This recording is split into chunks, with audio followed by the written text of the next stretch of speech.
It's been amazing. Really beautiful location and perfect weather outside. Exactly. Meeting lots of great people. We're raffling off all 5 cars out there.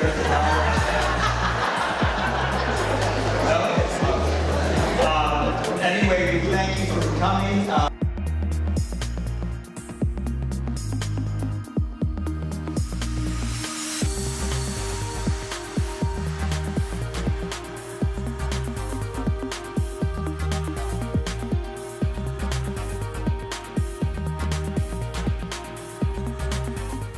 Hello, awesome humans. It's Chantel here again. I'm here with Cowan, and he's going to be telling me about his film, Madagascar. Can you please tell us a little bit about your film? Sure. The film is about Madagascar. Madagascar is the name that the Malagasy people called their own country. And the original name was Surviving. And when I got to know the country and the people, I really felt that I wanted to give them back their name. Because we know Madagascar from the animated films. That's how we know Madagascar, the name. And those films, of course, they're cartoons. They don't do justice to the real country and the real people. So part of the idea of this film was to bring the real Madagascar to the people with the real name for their country. Did you have any challenges while filming this documentary? Yeah, getting to Madagascar is a challenge.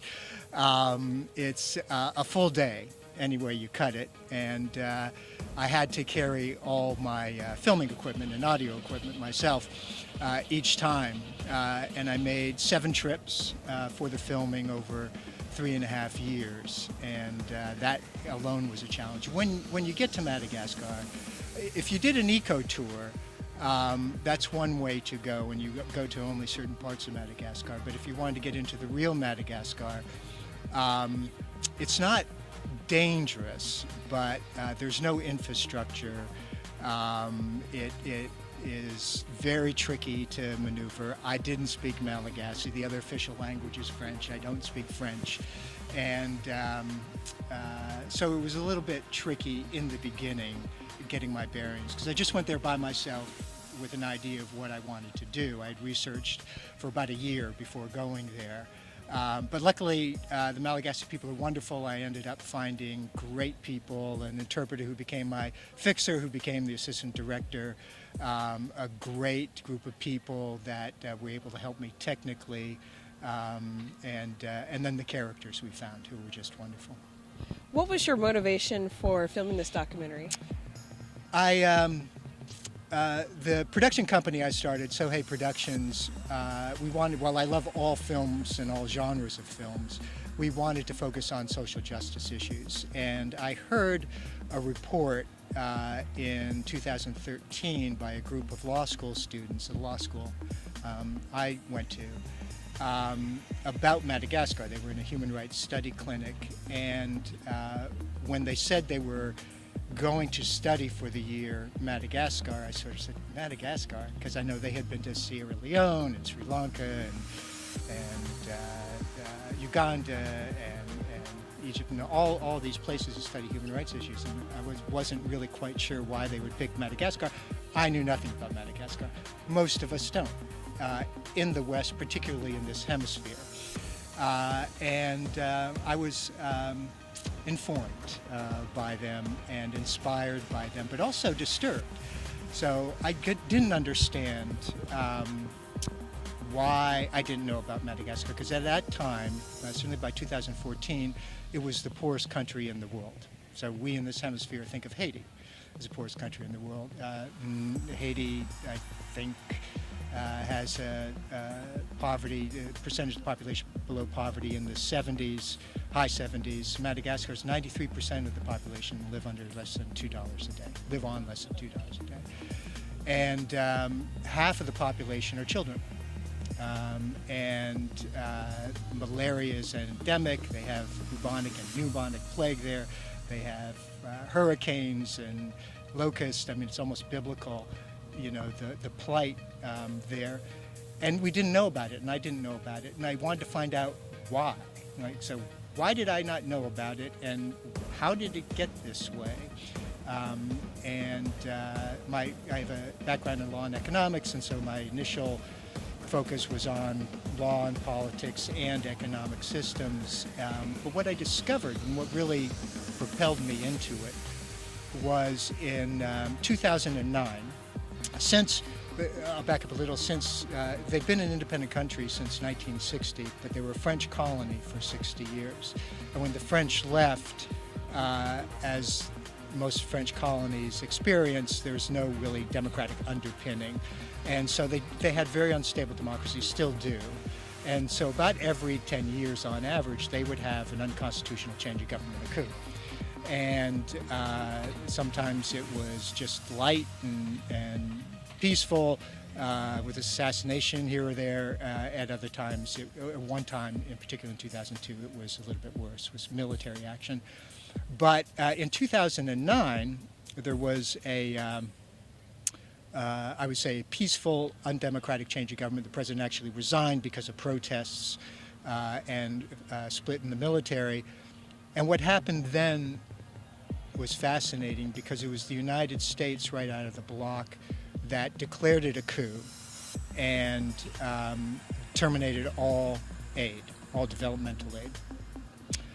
Everybody else joined in, making their own decisions, but most of the international community terminated all aid to Madagascar.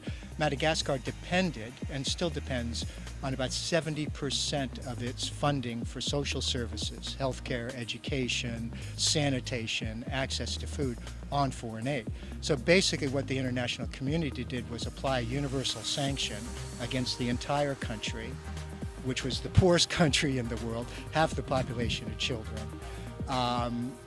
because of the resignation of a president in what the international community termed a coup. To me, that can't be right. In fact, I thought that was actually a human rights violation, because how could you do that to a country in that context that literally depended on that aid for survival? And B, the hypocrisy of it was stunning, particularly by the United States, because in 2009 there was a real military coup in Honduras, but Honduras was geopolitically significant to us. What also disturbed me is I'm a long-time supporter of the Democratic Party and had supported Obama, but 2009 was Obama as president and Clinton as Secretary of State. They made that decision in Madagascar, and it was like, how could that happen? How could they make that decision? And really the answer is because nobody would know, and nobody knew. Everybody knew about Honduras.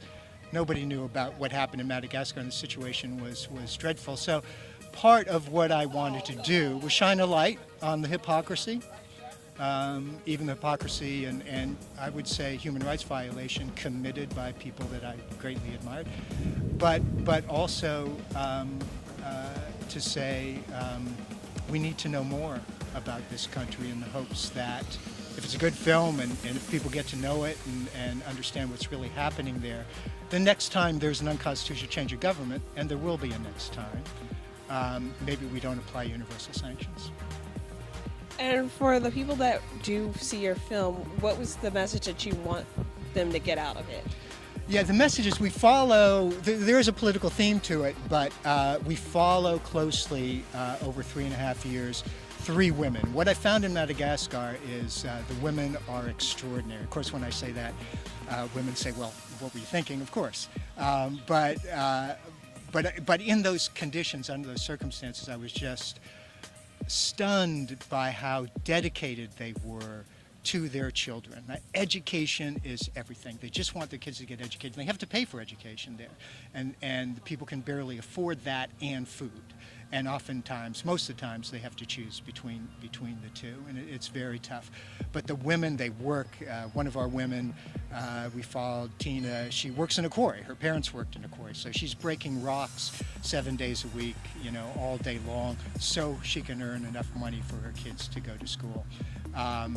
Deborah was a sex worker. she went into sex work so she could make money to stay in school. When she was 12, when she was 13, she had a son. She actually got funding from a U.S.A. program to go into school, and that took her out of prostitution, but that funding was terminated in 2009. She didn't go back, but it's her story of how she continued.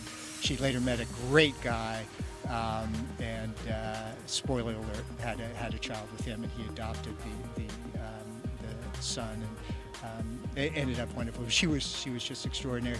And then a woman, Lynn, who has 6 children by 6 different men, and washes clothes to get her kids in school. Very tough, but just strong and fiery and feisty. The funny turn that we learned after 2 years in, that she didn't tell us, was that she had trained her whole youth to be a nun, and that's what she had wanted to do. And but her mother, at the last minute, wouldn't let her, and as she said, she just went off the rails then, and had a tough life. But her daughter wants to be a nun, so she's moving on for that. So it was these women. That's what I want to really convey to people. There is a political theme, and it's important, even in the context of understanding what they have had to go through. But it's the women that I want people to see. And where would be the next stop for your film? After St. Augustine, we're going to go to London International Film Festival in February. For a week, we're up for 2 nominations, one for Best Foreign Language Documentary and another for Best Cinematography in a documentary.